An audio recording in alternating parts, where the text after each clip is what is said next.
स्वागत है आपका दोस्तों वर्मास ऑनलाइन अकेडमी में। दोस्तों, संशोधित नियमावली जारी कर दी गई है कार्मिक प्रशासनिक सुधार एवं राजभाषा विभाग द्वारा। दोस्तों, ये नियमावली है झारखंड कर्मचारी चयन आयोग द्वारा आयोजित किए जाने वाले सीजीएल परीक्षा जो है इसके बारे में। दोस्तों, ये एक बड़ा अपडेट इसे हम लोग कहेंगे।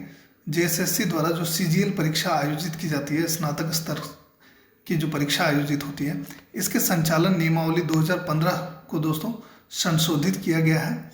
और दोस्तों, ये नियमावली जो है झारखंड कर्मचारी चयन आयोग परीक्षा स्नातक स्तर संचालन संशोधन नियमावली 2023 के नाम से ये जानी जाएगी। दोस्तों, यहाँ पर आप देख सकते हैं ये गैजेट प्रकाशित कर दिया गया है झारखंड सरकार द्वारा। और ये जो है ये नियमावली झारखंड कर्मचारी चयन आयोग जेएसएससी परीक्षा स्नातक स्तर यानी कि सीजीएल लेवल के लिए जो परीक्षा आयोजित की जाती है जेएसएससी द्वारा, इसके संशोधन से संबंधित ये नियमावली जारी हुई है। दोस्तों, हाल ही में कैबिनेट द्वारा इसकी स्वीकृति दी गई थी। इसके बाद दोस्तों इस गैजेट को जारी किया गया है।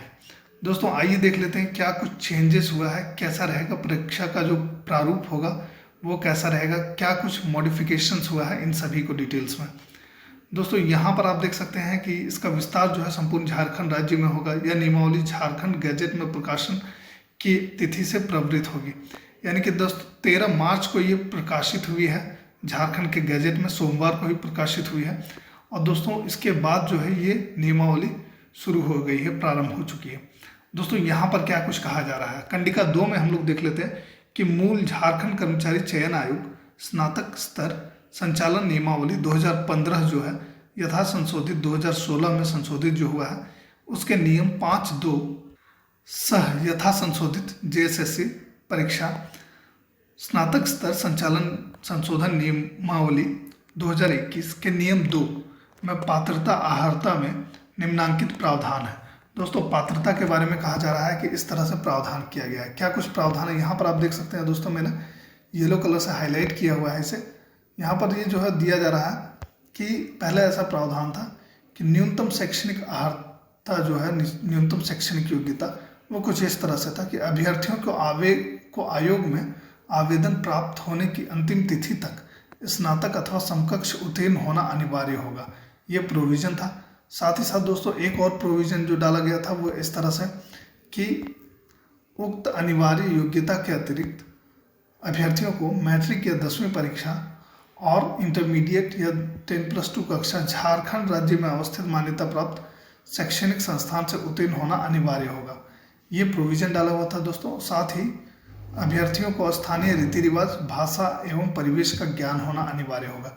इस चीज़ के बारे में भी जिक्र किया हुआ था। उसके बाद दिया था कि एक्सेप्शन दिया था, परंतु यह कि झारखंड राज्य की आरक्षण नीति से आच्छादित अभ्यर्थियों के मामले में झारखंड राज्य में अवस्थित मान्यता प्राप्त शैक्षणिक संस्थान से मैट्रिक या 10वीं कक्षा तथा इंटरमीडिएट या 10+2 कक्षा उत्तीर्ण होने संबंधी प्रावधान शिथिल रहेगा।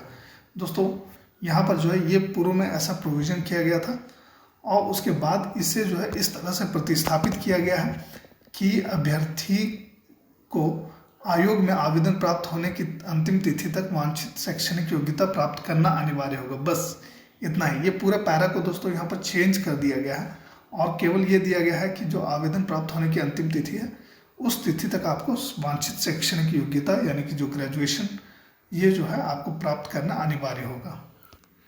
एक और पॉइंट जोड़ा गया है दोस्तों, एक और पॉइंट जो बदला गया है वो इस तरह से कि मूल झारखंड कर्मचारी चयन आयोग सीजीएल की जो नियमावली 2015 जो कि बाद में संशोधित हुई थी 2016 में, इसके नियम 10 में जो जिस तरह से संशोधन हुआ था 2021 में, इसके नियम 7 में ऐसा प्रावधान है कि प्रश्न पत्र 2 चिन्हित क्षेत्रीय जनजातीय भाषा।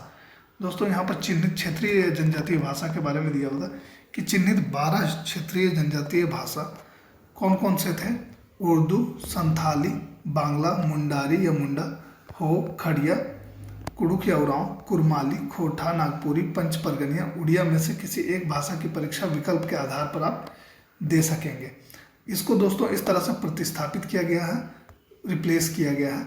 यहाँ पर दोस्तों आप देख सकते हैं कि पत्र 2 में हिंदी, इंग्लिश, उर्दू, संथाली, बंगला, मुंडारी या मुंडा, हो, खड़िया, कुड़ुक, उरांव, कुरमाली, खोटा, नागपुरी, पंच परगनिया, उड़िया और संस्कृत में से किसी एक भाषा का विकल्प के आधार पर अभ्यर्थी परीक्षा दे सकेंगे। इस परीक्षा में संबंधित भाषा के 100 बहुविकल्पीय प्रश्न पूछे जाएंगे। 100 प्रश्न दोस्तों इन भाषाओं से रहेंगे।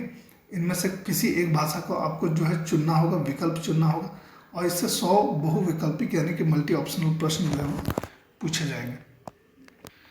यहाँ पर आप देख सकते हैं दोस्तों कि 3 भाषाओं को जो है इसमें से जोड़ा जा रहा है, जो कि है हिंदी, इंग्लिश और संस्कृत। इन 3 भाषाओं को यहाँ पर जो है आप देख सकते हैं कि इन 3 भाषाओं को इसमें जोड़ा गया है, हिंदी, इंग्लिश और संस्कृत, इन 3 भाषाओं को। दोस्तों उसके बाद हम लोग देख लेते हैं कि झारखंड कर्मचारी चयन आयोग परीक्षा स्नातक स्तर संचालन संशोधन नियमावली 2021 के शेष नियम यथावत रहेंगे। यानी कि जो पूर्व के जितने भी नियम हैं वो सभी यथावत रहेंगे, एज इट इज रहेंगे। यानी कि दोस्तों परीक्षा जो है उसी आधार पर होगी, उसी अनुरूप होगी। अब उसके बाद जो है दिया जा रहा है कि विभागीय संलेख ज्ञापांक 1133 दिनांक 28/2/23 के द्वारा झारखंड कर्मचारी चयन आयोग परीक्षा स्नातक स्तर संचालन संशोधन नियमावली 2023 के गठन प्रस्ताव पर मंत्रि परिषद की दिनांक 2/3/2023 को संपन्न बैठक में मत संख्या 16 के रूप में स्वीकृति प्राप्त है। दोस्तों इस पर मंत्रि परिषद की स्वीकृति प्राप्त है, इसका जिक्र है। तो दोस्तों यहाँ पर हम लोग देख लेते हैं कि जो डिटेल्स में अगर हम लोग देखें तो मैं एक्चुअल में 2 ही चीज़ मैं कहूँगा कि चेंज हुआ है। पहला ये कि जो 10th और 10+2 झारखंड स्थित किसी मान्यता प्राप्त विद्यालय से, झारखंड स्थित मान्यता प्राप्त संस्थान से जो पास होने की अनिवार्यता थी उसे खत्म कर दिया गया है, और अब आपको अंतिम तिथि तक बस शैक्षणिक योग्यता प्राप्त करना अनिवार्य रखा गया। दूसरा है दोस्तों कि 3 भाषाओं को जोड़ा गया है, हिंदी, इंग्लिश और संस्कृत। इन 3 भाषाओं को इसमें से जोड़ा गया है। उसके बाद दोस्तों यहाँ पर एक और चीज़, एक और इन्फॉर्मेशन जो सामने आ रही है वो ये है कि इनमें से जो एक भाषा को आप चुनेंगे उससे 100 बहुविकल्पी प्रश्न पूछे जाएंगे इस पेपर में। तो दोस्तों ये है जो चेंजेस हुए हैं। दोस्तों मोटा मोटी हम लोग कह सकते हैं कि बहुत ज़्यादा परिवर्तन नहीं होगा इससे जो सिलेबस है इसमें। तो दोस्तों आपको ज़रूरत है अपनी तैयारी को जारी रखने की।